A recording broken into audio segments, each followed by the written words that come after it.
Welcome back to Monday Musings, a casual conversation about culture and theology. I'm Justin Ely, And I'm Daniel Chen. We're just a couple guys talking about some stuff. but today we're a couple guys and the wonderful Shelby Landrum here to talk about Advent with kids and how to keep Christ the center of your Christmas traditions. So, Shelby, So, thanks for making this podcast not just a couple guys talking about some stuff. and, Yeah. and because you're the first woman on the show, how do you want to be introduced? Like a couple guys and a gal, a couple guys and a Girl, woman, girl? lady, Yeah. female. Couple guys and a gal talking Couple about. Uh, guys and a gal. That does sound the best, I think. I Uh, agree. yeah, a couple guys and a gal talking about how to keep Christ at the center of Christmas. And the background of this is our church has a mom's community group that meets once a month and has a speaker that comes and shares just different things that would be helpful for the moms at church to know and grow in. And Shelby, who is one of our all-star discipleship group leaders and community group leader at our church, was asked to come and share some stuff that she does at Advent. And so she had a whole kind of teaching on how to do Advent with kids. And my wife, Hillary, came home just raving about it. And so I was like, I want Shelby to come on our podcast and say what she said at the Moms Connect group. So, Shelby, thanks for being here. Thanks for having me. So basically, your kind of presentation was that when we're talking about Advent, we want to prepare Christ's room in 5 areas: our daily rhythms, our decorating, our hospitality, our gift giving, and Christmas morning. And so I'd love to just go through each of those and give you a chance to essentially share what you shared at the Moms Connect group. So, first one, we want to prepare him room in our daily rhythms. Talk to us more about that. Yes, so our daily rhythms are things that, when I thought of this, things that we already do with our kids, because I didn't want this kind of teaching to come across as very burdensome or like a lot of extra things that needed to be added. But we are generally very intentional with our kids throughout the day. And there are just opportunities to edit some of the ways that we spend time with them and just make it Christmas focused or Advent focused. And so for the daily rhythms, I first thought about reading. Whether it's at bedtime or sometime during the day, we read to our kids a lot. And I actually figured out this year that the Jesus Storybook Bible, if you start at the first story and you read one a day, it will land you perfectly on Christmas Eve. There are like three parts of the Christmas story in that Bible. But so like the 22nd, 23rd, and 24th would be like the three parts of the Christmas story and would land you perfectly there. And Oh, then end, all of those stories end like looking forward to, the fact that it is projected, throughout the whole Bible that we can see Jesus is coming even from Genesis. And so what I shared with the moms was that sometimes those Jesus storybook stories can get a little long. yeah. Especially if you have younger ones. Yes. And so what I found was that the audiobook version of this, which is recorded by this amazing, the British accent of Mm. beautiful people, is on YouTube. And they take the illustrations from the book and they're lightly animated. They're kind of like moving, and it's a 5 to 6 minute video that is a full story. And so what we've been doing as a way to incorporate, getting these in, making it a little easier, is at the beginning of our, the time that our kids have rest time in the day and they get to watch a little TV, I just cast one of these videos to the TV, the first 5 minutes. And so then we're walking through all of these, and it's, especially when Jude is with us, my youngest, who's almost 3, he's much more able to like sit and listen to the whole thing than me trying to read through the whole story. And that's even available if you don't have the Jesus Storybook Bible. That's something you have to buy, but is on YouTube already. So Oh, that's awesome. That is I a did great not know idea. that. Yes. also, I mean, you wouldn't have to cast it if you just wanted to play it in the car. just hear it. They're beautifully done. So that was the first section I had in reading, which I guess kind of goes to listening or watching. But if I was telling the moms, if reading something different each day didn't seem feasible, another thing that I've been enjoying doing, I guess it's kind of a like school-ish term or teaching term, would be doing close reads for which is basically picking one book and reading it every day for 1 to 2 weeks, Hmm. with the aim of every time you read it, right, your kids learn it a little more. You can have more conversation about it. They notice more things. You can ask them questions about different words that are in it. And then likely by the end of 1 to 2 weeks of reading it, they're able to either fill in the blanks of the story if you stop, or are able to kind of retell it. And so if you're picking, good books, like I have actually three favorites this season. My top favorite is This is the Christmas Story. It's Hmm. made by Kids Read Truth. It is stunningly beautiful, like the illustrations. But one I really love about it is that there are not too many words per page. Yeah. There is repetition that because it basically takes you from, it says, the Christmas story did not begin with a baby. It began with a promise. And so it Hmm. takes you from Adam and Eve in the garden all the way through the Christmas story and then through to that Jesus will come back. And there's this repetition of all of the people who believed and then praised God, the promises that God is That's giving so them. good. Yeah. So right now I can read it and I can say, and Abraham believed, and my boys will go, and he praised God Hmm. as they go That's through great. repetition in it. That's lovely that they've caught on to. Um, and so that would be, a different option for a way to incorporate Advent into what you're reading is, picking one book and rereading it a lot. Um, and Do you find the close read, like, is there um a specific age group that you think that tends to work best with, or are you kind of open? well, I think I just kind of another teacher word, I guess, scaffold it for my kids. So with Jeremy, I'm able to ask more in-depth questions as we And keep reading. how old are they for the our listeners? Yes, they are 6 and 5. Okay. And so I'm able to ask more follow-up questions with them. And my main goal for Jude would just be that I read, like, if I pause my sentence in the things that are repeated, and then that he fills in the blank, and or that he knows what's coming, he expects it, and that he is, even if he can't, fully retell it to me, it's being written in his little brain. And next Christmas, when we bring it back out, it'll be familiar. That's awesome. I love that.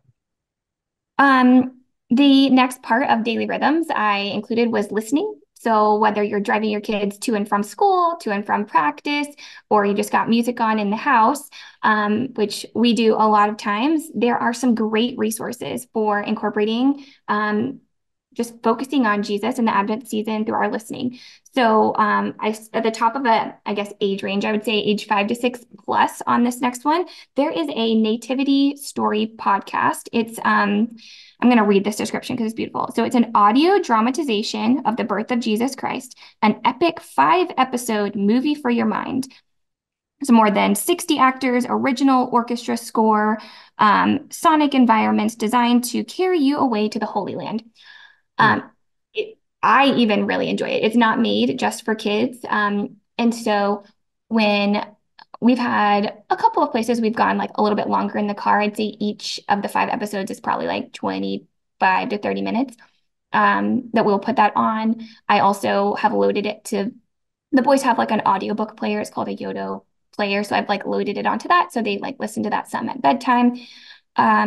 And it's just this repetition of the different places that they're hearing this story and that they're able to tie together, like, oh, I remember that from that book we read.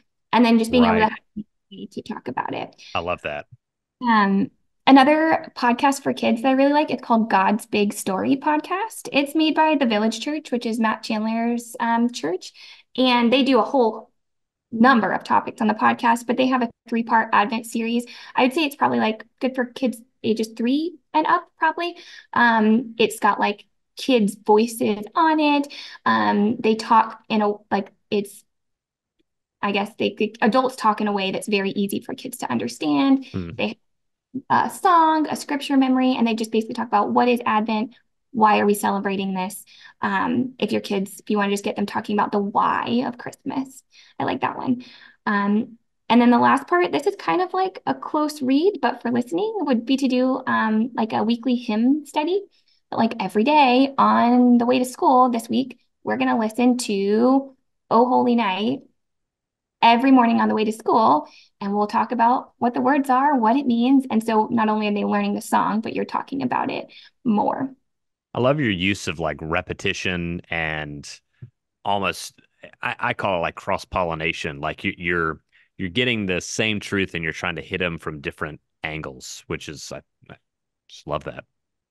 And, hopefully in ways that they're things that we already do. Get your kids in car seats, captive audience, you Right, know? right. Yeah, they can't leave. And so just, using that time too. And it's less stressful for us if we don't try and pile on all these extra, like, responsibilities we think we have to do, all this extra stuff to make an intentional Advent season when really we do all these things every day. We can just edit it to make it Christmassy. Sure. So do you feel like most of these things that you're suggesting, are you creating rhythms or are you editing rhythms? And then if maybe for our listeners, if they don't have particular rhythms of reading and this kind of stuff, what advice would you give to help create a rhythm? Um, you know, maybe it's long term over the year, or maybe it's just for the month for Advent. What would you say to that? That's a great question. I actually mentioned that at the start of the teaching that I did with the moms was that my encouragement or challenge to them would be to mostly think about things as edits to their day. Mm. Um, because you're probably going to be in the car with your kids at some point playing some sort of music. So you can, edit the music you're playing. Most likely, I would say maybe at least a bedtime story. Even if you're not reading a Bible story at bedtime, your kids are at least used to maybe hearing a bedtime story. But if not, my encouragement was in preparing him room to try and start a rhythm during the Advent season by making that sacrifice of carving out a little bit of a new space to start a new rhythm in order to prepare him room. Mm. So one thing that we did in this season, because we've been, reading with our kids at bedtime, but it's been a goal of ours to have a more intentional family worship time together. And so this Advent season, normally after we finish dinner, my husband takes our boys and they play a little Mario Kart for about 45 minutes after dinner Nice. while I clean up and I prepare for either things like this or teaching at our homeschool co-op or leading my discipleship group. And I get about 45 minutes to an hour after dinner of like just preparing for things time while the boys get some Mario Kart with dad time or whatever else it is. And so, but for Advent, we told them this, instead of going straight to Mario before or after dinner, we are going to have a time of this special, Advent Christmas time together as a family. And this actually segues great into this next resource I wanted to share with you guys, which was in the watch category of our daily rhythms. Generally, our kids are watching something, or maybe we watch with them. But we have been, so our edit and our hope for creating a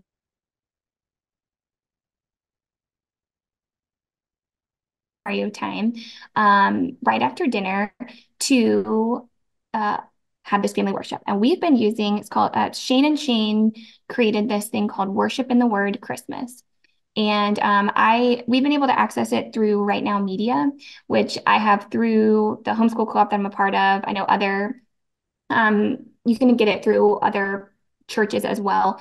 But I'm sure there are lots of other similar resources. But basically, they sing a Christmas hymn and then they talk about the meaning of it.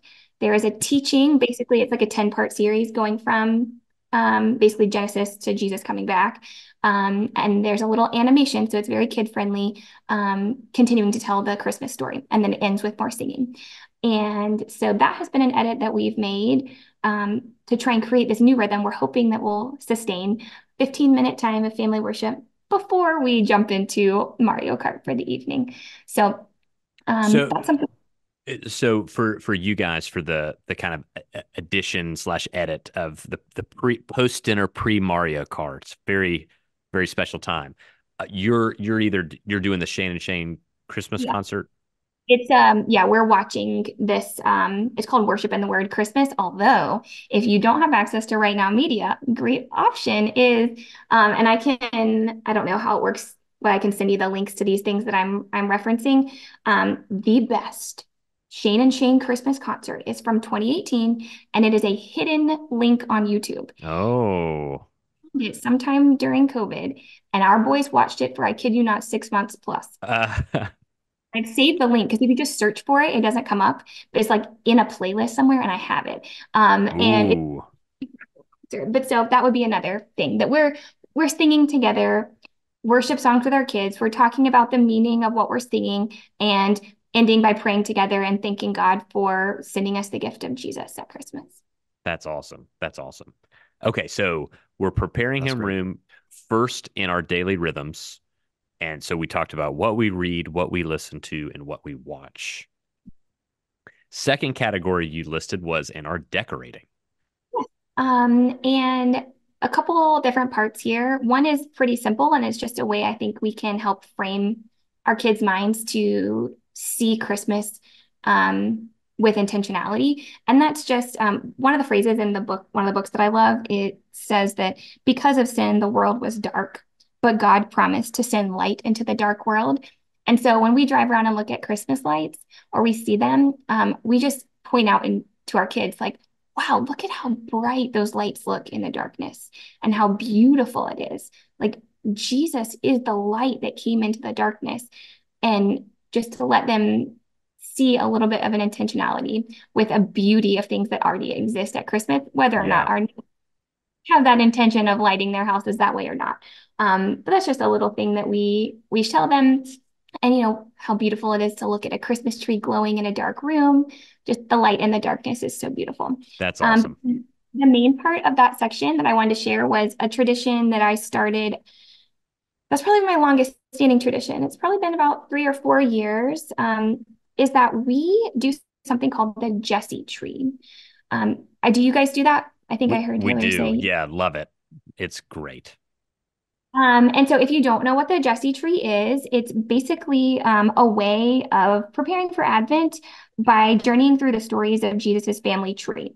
And so as you decorate your tree, you each ornament goes through a different person in Jesus's family tree. And so you're basically seeing how God's promises are woven all throughout Scripture and how Christmas is not a one standalone special day, but the culmination of God answering or God fulfilling all of his promises. Mm. Um, and so a few different ways that you can do it. I have friends who will do like they'll put the new ornament on the tree before their kids wake up in the morning. And so it's like, ooh, who can find the new ornament today? And then you read the scripture that goes with it. Um, you know, in all honesty, most of the time we kind of like batch hours and we'll do like three at a time. Like here's day 7, 8, and 9. And honestly, it works out because each of my kids can have an ornament. Because we normally do ours like after dinner. And so if we haven't been home for dinner and we miss a day or whatever, it's all right. We'll do three in a row. We'll talk about three people in Jesus' family tree. Each of our Yeah, kids get. And again, no pressure on the like every single day. I have to be on top of this Advent thing because it doesn't have to be exactly that. that's good. Um, I think the type A's really need to hear that and receive that freedom to it, I'm glad you no. said that. And I feel like I'm generally type A, except for I guess becoming a parent has like humbled me and my ability to be type A all the time and be okay with not being all the time. So yeah, the first year we did it, I tried to make the ornaments. I'm not the craftiest gal, so they lasted about a year before they broke. And then our in-laws gifted us a set from, I guess they bought them on like Etsy or something the next year. I was like, thank you. That's great. So in our decorating, we're looking at, using things that are already there, Christmas lights to draw attention to the truth of Jesus, ornaments, and then Jesse tree. Mhm. Yes. So number three is preparing him room in our hospitality. Yes. I I feel like I've been more aware of looking for opportunities of this recently. I this year with my discipleship group, I finished the book called "The Gospel Comes with a House Key" by Rosaria Butterfield, So and good. it has been absolutely beautiful and has really helped me look for ways to just that ordinary hospitality can invite people to see Christ through our eyes. And especially at Christmas, a lot of people celebrate Christmas, but few people see Christmas the way we do and view Jesus at Christmas the way we do, I would think. And so thinking about ways that we can invite friends or neighbors who we've built these relationships with that we're really hoping to help share the depth of Christmas with, inviting them over and including them in our Advent traditions. So whether you have them over for dinner and then after dinner, you do your Jesse tree ornament and they're there and they hear, what you're doing and they ask you questions, or you light your Advent candle if you have an Advent wreath at home, and light that or whatever else and they're there.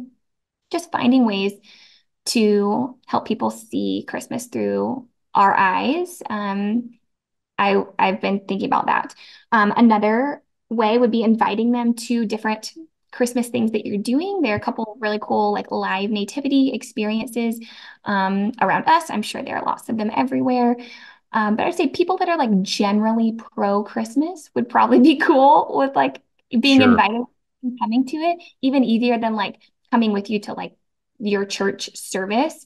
And again, looking for those opportunities to discuss, things that are shown about the deeper meaning of Christmas in that.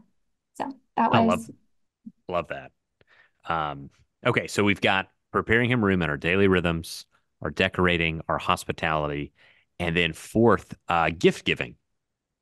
yes. So this is actually an area where or my husband and I have made an edit to some of our traditions, out of noticing that some of our traditions were, I guess, hindering our kids' ability to focus well on Christ, and we're focusing more on the gifts. And so we just we notice that our kids' hearts, like ours, are prone to worship the gift and not the gift giver. And so we also had questions from our kids like, if it's Jesus's birthday, why are we getting presents? So we were kind of, thinking, workshopping, also coming off of last Christmas, where I am certain that it was at least 2 months leading up to Christmas that I was reminded daily of what my kids asked for Christmas or what they wanted, or seeing something new and being like, oh, wait, can I have that for Christmas? And so we decided to tell our kids this year, to ask them about who is the greatest gift giver. And the greatest gift giver is God the Father. And because he gave us Jesus, and he is our greatest gift. And our sinful hearts would not have known to ask for Jesus as the greatest gift. But God, in knowing us so well, knew that was good for us and what we needed. So he gave us Jesus. And so we have told our kids this year that we are not going to have them make Christmas lists for us, or tell us things if they see something that they, want for Christmas. But we, in, I guess, modeling after God being a good gift giver, that we know our kids and we know their hearts. We know the things they like, the things that they would enjoy. And so they get to just be surprised by the good gifts that we give them. And it really has helped this season with taking the focus off of just all the things in their minds continually swirling on, is mom going to remember to get me that thing I asked for? Or, can I look at that magazine that came in the mail and see if there's anything else I want for Christmas? And not saying that that's necessary for everyone, but it's been an edit that we've made that's been really fruitful this season. You know, I, Uh, I I really appreciate that you're like being attentive to your kids' hearts. And I think that's really important because obviously each kid is going to be different, each family is going to be different. And so you and Taylor got together and said, we see a problem here. The problem is there seems to be this like over obsession going on stuff. So how can we change what we were doing to help them experience our love and God's love in a better way? And I would just really commend that kind of thinking to um, anybody, which is, you're calling an audible, and what would better help our kids experience the wonder and the love of Christmas and the love of Christ? And do we need to change up what we're doing? And I think that's something. It's easy to get caught in autopilot and just let it happen. So that's really neat. Yeah, something I feel like is a theme I've heard throughout this whole thing is uh awareness and intentionality. Like be Hmm. aware of the rhythms in your life. Be aware of how your kids are thinking. Be aware of, are they thinking about material things or Jesus? And then being intentional to say, let's point towards Christ in all things. And I think, it's interesting because every family, every child is different. And there's not like one silver bullet answer to how to point people to Jesus or our kids to Jesus in every situation, but it's the awareness, it's the intentionality to frame whatever you choose to do in a way that points people to Christ. And I think that's what I really like about it too. Yeah. Hey, So sorry to the mess up your rhythm, but yeah, it just No, not at all. The next part of that section about gift giving that I talked about kind of is the flip side of it, is that we wanted to foster a spirit of giving in our kids and not just them being excited to receive gifts, but being excited to be a good gift giver. And we started this when they were 3, which of course took a lot more support and help. But I think I got the idea from another mom who shared this tradition with me. But they would help their kids think about, okay, my brother, what does he like? What would bring him a lot of joy? You're talking about what makes a good gift. Is a good gift for someone something that you like or something that they really like? Making lists like that, like my brother likes to build things. He likes Legos. He likes to read. Okay, keeping that in mind. Now we're going to take you to Five Below, small dollar amounts, but like yeah. turn on the fact that they can have autonomy going in and choosing a gift, helping them as needed, redirecting them when they're like distracted by the thing that they're really excited about, but letting them get that experience of choosing a gift for their sibling and then seeing the joy, getting to experience the joy of giving someone else a gift. So we talk about, That's a what makes great idea. it's been fun. We just did it last weekend. We like went in Five Below. We like tag teams. Like the other one stayed in the car. I even got like Five Below has like $1 gift bags. So we would like get the gift. I like bought a gift bag there, put it in the gift bag, and like brought it to the car so that like nobody could see it. And then we like tag teamed all of the boys in and out of the car. It was good. They were very excited. That's neat.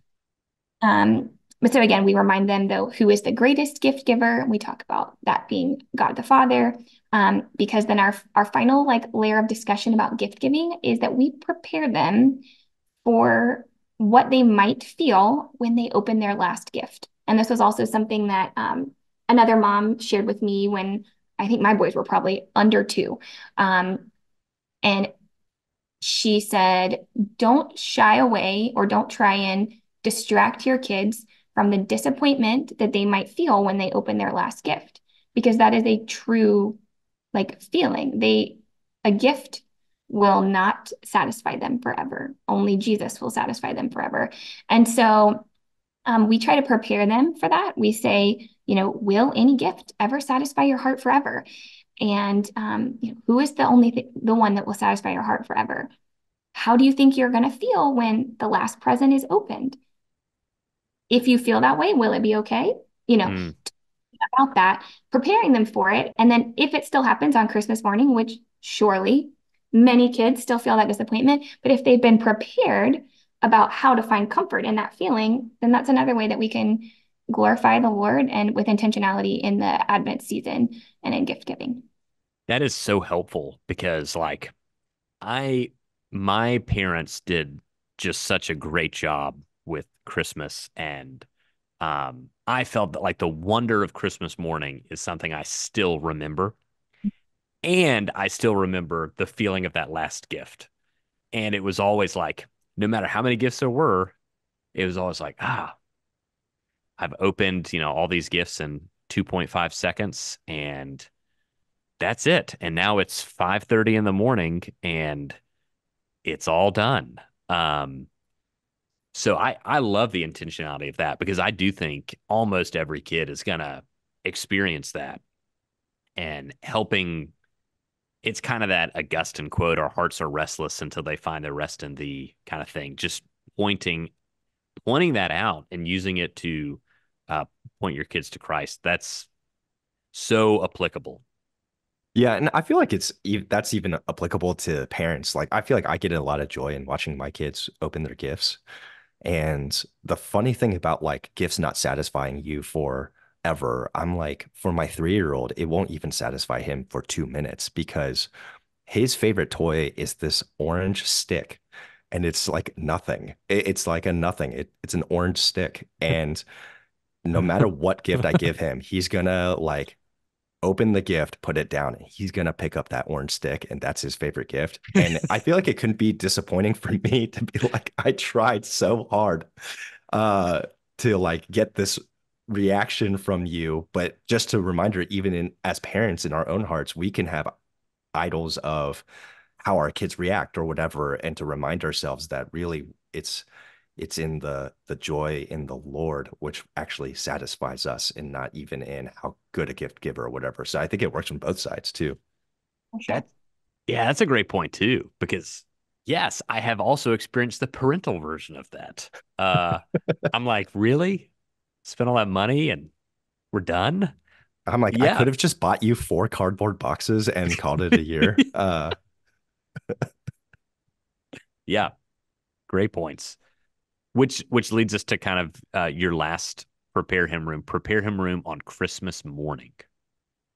Yes. And so when I was thinking about that, I thought of exactly what you said, Justin, about my childhood memories of the immense joy that I had and that my parents provided for us for Christmas morning. Such special memories. And I remember, I think I was thinking about it probably for the first time when my kids probably couldn't even comprehend what Christmas morning was. And I wanted, like, I was desiring the awe and wonder that I had as a kid, but also trying to think about how I could make it um, in a way that wouldn't tempt them to worship the gifts. Hmm. Uh, and so what I kind of decided on was so Christmas is Jesus's birthday. And so I decided my like that I wanted the wow factor of the like wake up Christmas morning, like splendor moment to be that we decorated for Jesus's birthday. So I got balloons and streamers, Oh, nice. all the stuff that we put up after they went to bed.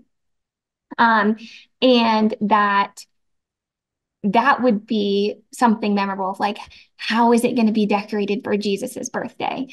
I love You know, that. then we decorate for their birthday. You know, when it's their birthday, we might come downstairs and they have a balloon on their chair or something. But um, some of the women at church joke about me having balloon arch skills. And so we did that. Yeah, you And did. Wait, do you? Because I've heard that is not easy. if Like you that's an actual skill. if you have the right supplies, you can do it. And A so humble answer. I mean, really, got to have the right and time, and then it's a good time. I've also heard of people that will involve their kids by, on Christmas Eve, they bake and decorate a cake for Jesus' birthday. And so the first thing they do when they wake up on Christmas morning is to Eat cake? That is amazing. eat Eat the cake. cake. Happy birthday. They eat cake at 5:30 a.m. Yes, amen. They read the Christmas story while celebrating Jesus' birthday, and that's like something special they do together as a family. And trying to just think of other ways like that to still get that awe and wonder factor that we had as children, and to expand that. I just want to say, like listening to Shelby, it's like, man, you get birthday cake for breakfast on Christmas and Mario Kart every night. I'm like, how do I become a Landrum? I You know mean, what I mean? sign me up for that house. You know what I'm Yeah. saying? But I do think the wonder of Christmas is it's something so worth considering. And I love what Shelby and Taylor have done of they're thinking about wonder, they're thinking about that, morning experience, and they're also thinking, how can we help them associate the wonder with Jesus, Yeah. which I think is a really, really neat way to do it. So Yeah. And props to them.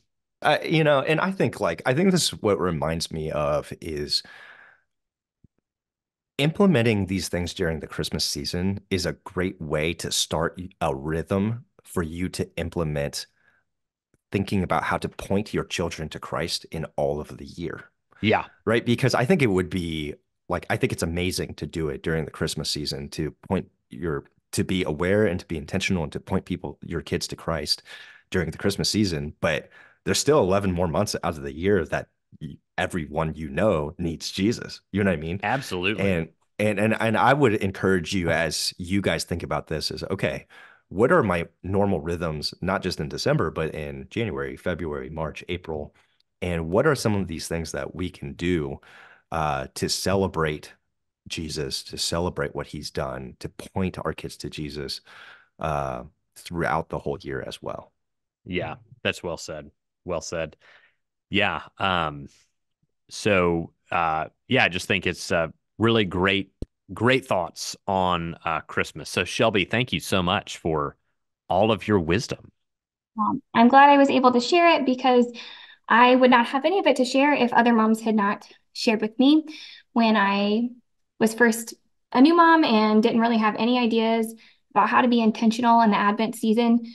And, it's not that I think that I do Advent better or best, but I was just hoping to share ways that, you might not even have thought of, things that you regularly do and ways that you can be intentional in Advent with your kids. So I was glad to be able to do that. Yeah, thank you so much. And that brings us to our of the month segment, which is our life hack of the month. And to this month, we have three because Shelby, our gal on the podcast, uh, has a life hack to share. So, Shelby, I think you should go first. Okay, this is a like holiday meal themed life hack because I am not gifted in making food, but I wanted to bring something to my Thanksgiving and or Christmas this year. I want to try a new recipe, and my Nana always used to make deviled eggs, and she went to be with Jesus last year, and I'm like, I'm gonna learn how to make them. Uh, I did not want to hard boil that many eggs. So Costco sells this giant pack of all of these like individually packaged hard boiled eggs. So I just bought that and then skipped like a whole part of the step in making deviled eggs. And it was so much easier. So I hacked making deviled eggs in less time and get perfectly hard boiled eggs to make them. There's my life hack. So pre-hard boiled eggs that Pre they're already hard boiled when you buy them. I had no idea. I love deviled eggs. That's a great idea. See, but then this just feeds into the probably already been a life hack from Daniel, be a Costco member, Mm, the overarching theme of life hacks, which is join Costco, which yes. I I mean, kind of you should. feel bad that we haven't. So that's pretty amazing. You can get pre hard boiled eggs. Yeah. And I'll say this, I don't know what people like chefs and stuff say. I will say I have found that the best way to hard boil an egg, by the way, is to drop the eggs in when the water is already boiling, 9 to 11 minutes, depending how much you want to do it, and then cold water immediately after you take them out. And then they'll peel like right off. So, Oh, you know, just throwing wow. that out there. What is that your life hack, Daniel, or do you have a different life hack? No, I didn't know which one to go with. I'm gonna That so leave that the was a last one freebie. for. Yeah, that was a freebie. I'll leave the last one for you because I thought maybe you would uh, talk about. You know what? I'm just going to go with a different one. So my life hack is because winter is when like orange, like citrus season is, right? And I I don't just want to know. let I think it is. I think it's like the oranges are better in the winter. So maybe that's a life hack on its own. But I just want to let everyone know if you ever cut orange slices, people cut them into like 8 slices. There is, in my opinion, a right and wrong way to do it. So a lot of people cut the oranges what I would call north south, right? If you take like I'm talking about like the Mm-hmm. Mm-hmm. little where the stem, like the little The nub. right. If you cut north south on that, all your orange slices will have that like white strip on Yep. top. And if you try to peel it, it's really hard to eat, like the slice. If you cut on the what I call the equator and then cut your slices, when you open up the orange slice, uh, it will separate out into little pieces and it's super easy to eat. So, and so if you're like squeezing like a lime, if you're eating an orange in orange slices, the equator, not north south. Man, I don't even know what to do with that. It's just changing my whole life. I, I mean, I get the lime thing, but the orange thing, that feels a little radical to me, you know? I just, I've never done that. It's how my mom cut it. And then I don't remember someone else cut it like the other way. I'm like, what's this white line? Like, why is But this so hard to eat? but a lot of the oranges I'm thinking of, they already kind of fall apart the north-south way. What do you mean? Well, maybe we get like the cuties or whatever. So they're like Oh yeah, yeah, yeah. small. Those are They're tangerines. Yeah. okay. This So is like if I'm you're not like cutting orange slices and okay. eating like slices of oranges. I don't know. Maybe it's an Asian thing. Do white people eat orange slices?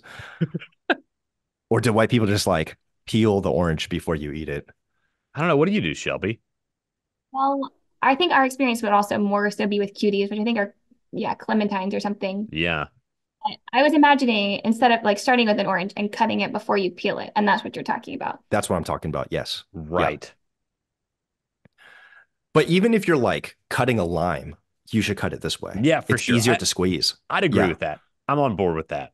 Yeah. I'm still processing the orange equator thing, but I'll get there. I'll get there. Uh, my life hack is, you know what?